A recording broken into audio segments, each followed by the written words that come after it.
గురుగారు బాలకృష్ణ గారి జాతకం ప్రకారంగా ఆయన మంత్రి అయ్యే అవకాశాలు కనిపిస్తున్నాయా? ఆయన మంత్రి ఏంటమ్మా, ఆయనే చీఫ్ మినిస్టర్. వాళ్ళ బియ్యంకడే చీఫ్ మినిస్టర్. ఆ పార్టీయే బాలకృష్ణది. కాబట్టి చంద్రబాబు నాయుడు గారు పేరుకే చీఫ్ మినిస్టర్. ఆయన ఏమన్నా బాలకృష్ణ గారు చెప్పిన దానికి కాదంటారా, లేకపోతే బాలయ్య బాబు చెప్పిన దానికి చంద్రబాబు కాదంటాడా? సో అధికార యోగాలు పుష్కలంగా ఉన్నాయి బాలయ్య బాబుకి. ఆల్రెడీ ఎమ్మెల్యే అవడం కూడా అధికార యోగమే.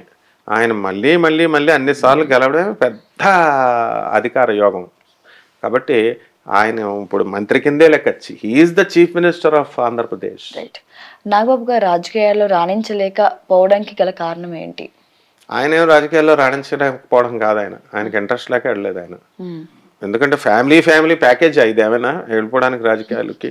ఆయన చిరంజీవి గారు వెళ్ళారు చాలు, పవన్ కళ్యాణ్ గారు వెళ్ళారు, సినిమాల్లో సరదాగా ఆయన చేసుకుంటున్నారు. శుక్రుడు డామినేషన్ ఉంది, మంచి పేరు తెచ్చుకున్నాడు, మంచి ఫ్యామిలీ బాగా ఉన్నది. అందరూ రాజకీయాలకు ఇప్పుడు అలా రావాలనుకుంటే నాగార్జున గారు, ఇప్పుడు ఈయన అక్కినేని నాగేశ్వరరావు గారు, రామారావు గారు ఆ టైంలో డిప్యూటీ సీఎం ఇచ్చేద్దరు, లేకపోతే హోమ్ మినిస్టర్ ఇచ్చేద్దరు. ఎందుకు వెళ్ళలేదు నాగేశ్వరరావు గారు? రాజకీయాలు ఇంట్రెస్ట్ లేదు ఆయనకి. అదే టైంలో ఇప్పుడు మన నాగార్జున గారు రావచ్చుగా, ఇప్పుడు రావాలనుకుంటే క్షణాల్లో రావచ్చు. మహేష్ బాబు రావచ్చుగా, రారు వాళ్ళు. అంటే మనకి రాజకీయాలకి అందరికీ ఇంట్రెస్ట్ ఉండదు. ఇట్స్ అ డర్టీ పాలిటిక్స్ అది. అది వాళ్ళు సినిమా యాక్టర్లైనా రారాజులే, వాళ్ళు హీరోలు ప్రజా బలంతో ఉన్నారు, వాళ్ళని దేవుళ్లాగా చూస్తారు ప్రజలు. కాబట్టి ఇదే వాళ్ళకి రాజ్యోగం. కాబట్టి వాళ్ళకి ఏం అవసరం లేదు కాబట్టి రాలేదు అంతే. నాగేంద్రబాబు గారు రాణించకపోవడం కాదు, రావాలనుకుంటే వస్తాడు, రాణిస్తాడు. ఇప్పుడు వాళ్ళ తమ్ముడు డిప్యూటీ సీఎం అయితే ఆయన కాదా? వాళ్ళ అన్న కీలక పాత్రలు ఇస్తున్నారు, ఆయన కూడా త్వరలో కీలక పాత్రలు ఇస్తారు. చేయను ఆయన ఏదో ఒకటి చేయి అంటారు, తప్పేం లేదు, బ్రహ్మాండంగా చేస్తారు నాగబాబు గారు. రైట్. 2029 ఏపీ ఎన్నికల్లో మళ్ళీ చంద్రబాబు గారు సీఎం అవుతారా? చంద్రబాబు హవా నడుస్తుంది కమ్మా. ఆయన ఆరోగ్యం బాగా చూసుకోవాలి, చక్కగా బాగా పరిపాలన చేస్తాడు తెలుసు మనకి. పవన్ కళ్యాణ్ గారు కూడా బ్రహ్మాండంగా చేస్తారు. మరి ఇవన్నీ కూడా ప్రజల టార్గెట్స్ ఉంటాయి. ఇప్పుడు సచిన్ టెండూల్కర్ని ఒక బ్యాట్ పట్టుకుంటే 100 కొట్టేయాలా అని ఆశిస్తారు జనం. ఆయన ఇంకా అక్కడ పొజిషన్ చూసుకో అవసరం లేదు, ఆడు బౌలింగ్ వేసేవాడు ఎవడు, వాడు ఎంత స్పీడ్గా వేస్తున్నాడు, ఇంక ఇదంతా చూడరు అనమాట. ఇదిగో పట్టుకున్నాడా కొట్టేయాలా. అలా చంద్రబాబు నాయుడు గారి మీద హై ఎక్స్పెక్టేషన్స్ ఉన్నాయి ఇప్పుడు తెలంగాణ ఆంధ్ర ప్రజలకి. ఎందుకంటే జగన్ మీద కక్ష కొద్ది దింపేశారు కాబట్టి ఈయన చేస్తాడు, దేశాన్ని ఆంధ్ర రాష్ట్రాన్ని డెవలప్ చేస్తాడని చెప్పాడు కాబట్టి చేయాలి అన్న కసితో చేశారు. ఈయన కనుక సరిగ్గా చేయలేదనుకో వెంటనే దింపేస్తారు. వెంటనే అప్పుడు ఏమవుతుంది, ఆటోమేటిక్గా ఆయనతో పాటు ఇప్పుడు పవన్ కళ్యాణ్ గారు వల్ల చంద్రబాబు నాయుడు గారికి ఎంత గుడ్ నేమ్ వచ్చి ఇద్దరు బాండేజ్తో చక్కగా గెలిచారో, ఈ కోయిలేషన్ గవర్నమెంట్ని ఫామ్ చేశారో, బీజేపీకి ఏం పెద్ద ఎఫెక్ట్ ఉండదు. వీళ్ళిద్దరి మీద పడిపోయి వీళ్ళిద్దరిని నింపేస్తారు. కాబట్టి చాలా జాగ్రత్తగా వేయాలి వీళ్ళ స్టెప్స్. పవన్ కళ్యాణ్ గారికి ఆల్రెడీ 3 పెళ్లిళ్ళు అయినాయి, అందరికి తెలిసిన విషయమే. మరి 4వ పెళ్లి కూడా అయ్యే అవకాశాలు ఉన్నాయి ఆయన జాతకంలో? ఇంకెన్ని పెళ్లిళ్ళు ఉన్నాయి? ఎవడమ్మా వాడు చెప్పింది 4వ పెళ్లి అని? ఆయన ఇష్టం ఎన్నన్నా చేసుకుంటాడు. ప్రచారం అలా సాగుతుంది. ప్రచారం చేసేది మన ఫ్రెండ్సే, నాన్ సెన్స్ అదంతా. ఆయన 3వ భార్య ఫారినర్. ఇక ఆమె ఎందుకు వదులుతుంది ఇన్ని? ఇండియన్ గర్ల్కి అంతే కూడా ఫారినర్ గర్ల్ డిసిప్లిన్.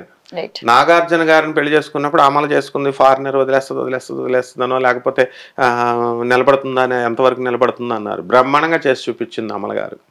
అందువల్ల ఇప్పుడున్నటువంటి ఆవిడ అందులో డిప్యూటీ సీఎం అయ్యాడు, మినిస్టర్ అయ్యాడు, రాజకీయాల్లో క్లిక్ అయ్యాడు, ఒక అగ్ర పార్టీ ఉంది, చీఫ్ మినిస్టర్ అయ్యేటటువంటి పరిస్థితులు భవిష్యత్తులో రావచ్చు. అటువంటి దానికి అధ్యక్షురాలు ఆమె. పవన్ కళ్యాణ్ ఏంటి, ఆమె ఏమైనా పిచ్చిదా? ఫారినర్ అంటే ఏమనుకుంటున్నారు? Very discipline than in Indian. కాబట్టి ఆమె ఎట్టి పరిస్థితుల్లో వాళ్ళంటే ముందోళ్ళు వదిలేశారు. ఇదిగో వదిలేశారంటే ఏదో సెటిల్మెంట్లు చేసుకున్నారు. వాళ్ళు కూడా మంచివాళ్ళు పాపం. ఎలా అంటే అండర్స్టాండింగ్తో వెళ్ళిపోయారు వాళ్ళు. ఇప్పుడు ఏం ఆ ఛాన్స్ ఇవ్వదు. కాబట్టి 3వ పెళ్ళి ఫైనల్ పెళ్ళి. Pawan Kalyan is fixed for her, fixed. And ఆయన గేమ్ అయిపోయింది ఈ 3వ పెళ్లితో. రాజకీయాల్లో కూడా చక్కగా బ్రహ్మాండంగా గేమ్ అక్కడ స్టార్ట్ అయింది, మ్యారిటల్ లైఫ్ గేమ్ ఆగిపోయింది. కాబట్టి ఎట్టి పరిస్థితుల్లో ఇక 4వ పెళ్లి అనేటటువంటి టాపిక్ లేదు, ఆయనకు పెళ్లి చేసుకోవాల్సినటువంటి అవసరం కూడా లేదు. అయితే ఇప్పుడు ఆయనకు బాధ్యతాయుతమైనటువంటి ఆంధ్ర రాష్ట్రం వాళ్ళంతా కూడా దాని మీద చూసుకుంటాడు ఆయన ఫోకస్, ఈ పెళ్లిల మీద చూసుకుంటాడు. ఎక్కడైనా ఈ పిచ్చివాగుళ్ళు వాగుతారు వీళ్ళంతా అంతే. నయనతార గారు విఘ్నేష్ గారి జీవితం ఎలా ఉండిపోతుంది? కలిసి ఉంటారా లేకపోతే మధ్యలో ఏమైనా డిస్టర్బెన్సెస్ వస్తాయా? ఆరెంజ్ లాగా ఉంటుంది, కలర్ఫుల్ గా ఉంటుంది. పెళ్లి చేసుకున్న వాళ్ళకి శుభాలు పలకరా పెళ్లి కొడుకు అంటే పెళ్లి కూతురు మొండ ఎక్కడుందో ఇలా తీసుకురండి అన్నారంట. అలాగా ఇంకా పాపం మన పెళ్లి చేసుకోలేదు, పెళ్లి ఏదో చేసుకుంటున్నారు, అప్పుడే విడిపోవడాల గురించి మనం ఇంటర్వ్యూలు చేసేసుకుంటున్నాం, డిస్కషన్ చేసేసుకుంటున్నాం. నయనతార లేడీ అమితాబ్ బచ్చన్ అంతే, బ్రహ్మాండంగా ఉంటుంది వాళ్ళ పెళ్ళి, సూపర్ స్టార్గా వెలిగిపోతున్నామే. మరి చక్కగా వాళ్ళ కళ్యాణం బ్రహ్మాండంగా ఉంటుంది. పిల్లలు వద్దంటే పుడతారు కూడా ఇంకా. కాబట్టి ఏమీ ప్రాబ్లం, ఆల్రెడీ ఉన్నారు. అదే ఆ పిల్లల్ని కూడా సర్గవసి అని ఇదని అదని ఏదేదో చెప్తారు. అవేమి కాదు. ఆమె కూడా మనలాంటి మనిషి. ముందు మానవత్వం చూసి ఆమెకు రెస్పెక్ట్ ఇవ్వాలి మనం. Their family life will be wonderful and colourful life ఉంటుంది. ఆరెంజ్ లాగా ఉంటుంది. మార్వాడీస్ చెప్తారు ఆరెంజ్ అంటే మంచి బ్రహ్మాండంగా ఉండేదాన్ని ఆరెంజ్ లా ఉందంటారట. అది టీమిండియా మళ్ళీ ఎప్పుడు వస్తే ప్రపంచ కప్ కొట్టే అవకాశం ఉంటుంది? ఇంకేం ప్రపంచం కప్పు. ఇప్పుడు కపిల్ దేవ్ వచ్చినప్పుడు is a multi talented person. Dhoni multi talented person. అక్కడ టీం వర్క్ ఉంది. టీంలో అంతా కొట్టుకోకుండా ఉన్నారు. మ్యాచ్ ఫిక్సింగ్ లేవు. ఒక ఎథిక్స్ ఉన్నాయి. ఇలా చేసుకుంటూ వచ్చారు. మరి ఆ ప్రపంచ కప్పు ఛాన్సులు పోగొట్టుకున్నప్పుడు అదంతా దైవాధీనాలు అంటారు. ఈ యొక్క కప్పులు కొట్టడాలు, జయాపజయాలు ఇవన్నీ కూడా దైవాధీనాలు. సో లెటస్ హోప్ మనకి వాళ్ళు కూడా కొట్టాలని అనుకుంటాం. కానీ ఆ ప్రపంచ కప్పు కొట్టే ముందు వీళ్ళ ఏం ఆలోచించాలంటే కపిల్ దేవ్ దగ్గర అంత లీడర్షిప్ క్వాలిటీస్ నేర్చుకోవాలా, ఆ కపిల్ దేవ్ టీంలో ఉన్నటువంటి ఐక్యత తెచ్చుకోవాలా, టీం వర్క్. అలాగే మన ధోని ఉన్నప్పుడు ఉన్నటువంటి ఐక్యత నేర్చుకోవాలా, ఆ మెలకువలు నేర్చుకోవాలని సీనియర్స్ని గౌరవించి వీళ్ళు ఆ సీనియర్ ద్రావిడ్ దగ్గర వీళ్ళ దగ్గర వాళ్ళ దగ్గర అంతా నేర్చుకుని ఉంటే అప్పుడు మనం కప్పు కొట్టుకొస్తాం. లేకపోతే వదిలేసి వచ్చేయడమే అంతే. బండి సంజయ్ గారి భవిష్యత్తులో ఉన్నత స్థాయికి చేరుతాడా? ఎలా ఉండబోతుంది ఆయన జాతకం ప్రకారంగా? చేరిపోయాడుగా, ఆల్రెడీ వచ్చేసిందిగా ఆయనకి. బండి సంజయ్ గారికి ఎందుకు ఇవ్వలే?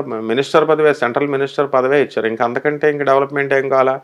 ఒక్క మనిషి ఒక్కసారి ఒక్క లైఫ్లో ఒక ఎమ్మెల్యే అయితే చాలు అనుకుంటాడు, ఒక ఎమ్మెల్సీ అయితే చాలు అనుకుంటాడు. ఆ తర్వాత చక్కగా ఛాన్స్ దొరికితే ఎంపీ అవ్వాలనుకుంటాడు. అంతకంటే ఛాన్స్ దొరికితే మినిస్టర్ అవ్వాలనుకుంటాడు. డైరెక్ట్ వైకుంఠపాలిలో పైకి వెళ్ళిపోయినట్టు ఆయన సెంట్రల్ మినిస్టర్ అయిపోయాడు. మరి ఇంకా అటువంటిప్పుడు ఇంకేం కావాలి ఆయనకి? బ్రహ్మాండంగా వెళ్ళిపోతూ ఉంటాడు. నెక్స్ట్ బీజేపీ గవర్నమెంట్ కనుక పటిష్టంగా వీళ్ళు కనుక చేసుకుంటే, తెలంగాణలో బలంగా కనుక చేసుకున్నట్లయితే డెఫినెట్గా అవుతాడు. అంతేగాని ఆయన ఇప్పుడు బండి సంజయ్ గారికి కుంభరాశి ఇటువంటి టైంలోనే అయిపోయాడు ఆయన. కుంభరాశిలోనే ఏలినాటి జరుగుతున్నప్పుడే మినిస్టర్ అయినప్పుడు తర్వాత అవడానికి గ్యారంటీ ఏమిటి? We should be optimistic always. So డెఫినెట్గా ఆయన కూడా ఎదిగిపోతాడు. నందమూరి మోక్షజ్ఞ హీరో అవుతాడా, లేకపోతే జాతకం ప్రకారంగా ఎలా ఉండబోతుంది ఆయనకి? నందమూరి మోక్షజ్ఞ బ్రహ్మాండమైన హీరో అవుతాడు. పర్సనాలిటీ ఉంది. మరి చక్కగా బాలయ్య బాబు గారు ఫాలోయింగ్ ఉంది. సరైన టైం చూసుకుంటున్నారు వాళ్ళు రావడానికి. ఇంకా గ్రాండ్ ఎంట్రీ ఇవ్వాలి. గ్రాండ్ ఫినాలే అని చెప్పేసి వీళ్ళు చూస్తుంటారు కదా ఎంట్రీల కోసం. అందువల్ల డెఫినెట్గా నందమూరి మోక్షజ్ఞ బ్రహ్మాండమైనటువంటి హీరో అవుతాడు. అండ్ నటన వంశపారంపర్యంగా ఆయన రామారావు గారి దగ్గర నుంచి, బాలకృష్ణ బాబు గారి దగ్గర నుంచి అన్నీ కూడా ఆయనకు వచ్చినాయి. అలాగే భువనేశ్వర్లో చూస్తేనే తెలిసిపోద్ది మనకి. అక్కడ వాళ్ళ పిల్లలు ఇద్దరు కూడా మొన్న ఎలక్షన్ క్యాంపెయినింగ్ చేసినప్పుడు ఆ డేర్ అండ్ డాషింగ్నెస్, ఆ చెప్పే విధానము అదంతా. కాకపోతే కొంచెం మొహమాటస్తుడు మోక్షజ్ఞ. బట్ దీంట్లో ఈ రాజకీయాల కంటే కూడా ఈ యొక్క సినిమా రంగంలో బ్రహ్మాండంగా క్లిక్ అవుతాడు Mokshagna. Thank you sir. Thank you అమ్మా.